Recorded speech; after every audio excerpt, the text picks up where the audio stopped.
Hello, this will be a brief video reviewing some of the latest changes and some of the things we have planned for loan officer intelligence.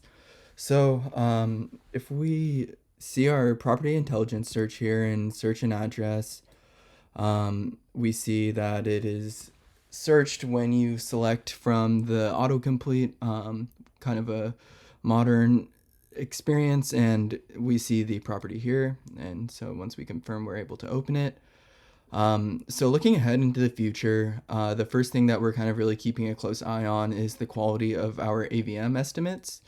And so we're in conversations with upgrading the model that we're using, and evaluating kind of different sources for us, perhaps based more closely on higher quality comparables. But this is something that we're keeping an eye on, and for the time being, we are giving you the range and a relative confidence score. Of course, keep in mind that you're able to quickly see the property on Zillow for additional AVM insights. So in this case, we were pretty close to Zillow. So you can kind of hone in and get a good sense there. So some other improvements and updates as of late. We keep our transaction history, and this is still reliable and up to date with county public property records. But one of the best changes that we've made as of late is we have updated our interest rate logic. And so what we're able to do is, based on the information available, we populate the amortization variables. And so what we do is we look at the recorded date, and we have the weekly averages for each recorded date.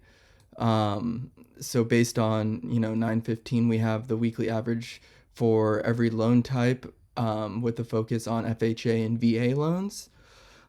So we have some high quality logic and averages to handle that alongside the term, whether it be 15 or 30 years. And so this example is an adjustable rate, which is a lot harder to predict, and so that will come in a later update. But I think if we look at another property here, we can see, we'll get some more information.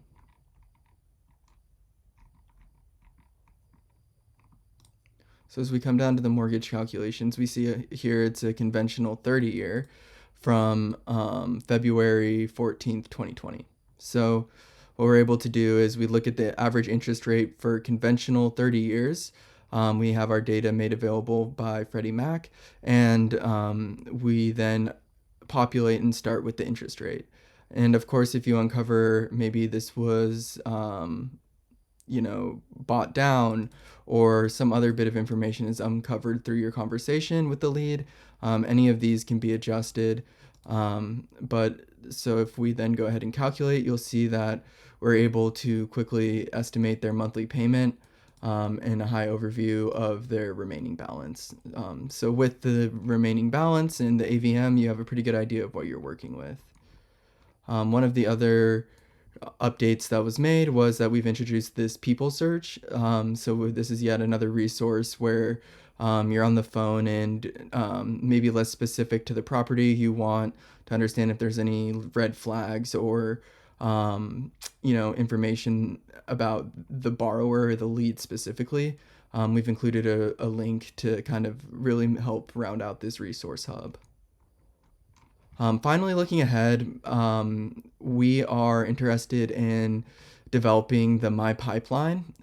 So if you're a user and you have ideas of what you would like to see here and what might actually be helpful, some of the things that I would like to evaluate are tracking or closing out a property through the process. So maybe having like a closed one option from the My Pipeline, to start getting some analytics there.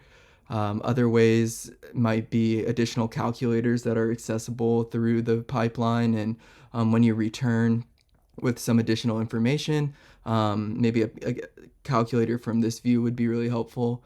And then from there, we can begin to give you some better analytics and higher level data at the top of the pipeline.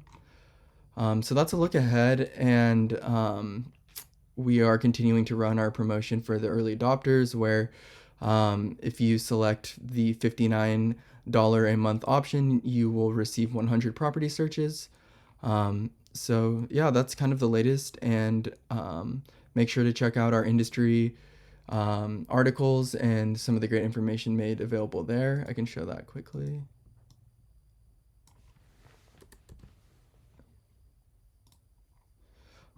So for example, maybe you're interested in getting started with AI and want to see how can I reasonably roll up my sleeves and get started and learn. There's a great article here with some great information. Personally, I found that a lot of the AI tools available are costly, and their value is quite limited in that the approvals and necessary regulatory bodies and systems are not in place to really access a significant amount of value through what these tools are offering. But the value of rolling up your sleeves and learning some of these tools and how tracking some of the different data points available in the application can help you. This is a great article for that, and so make sure you come check out our website. And thank you.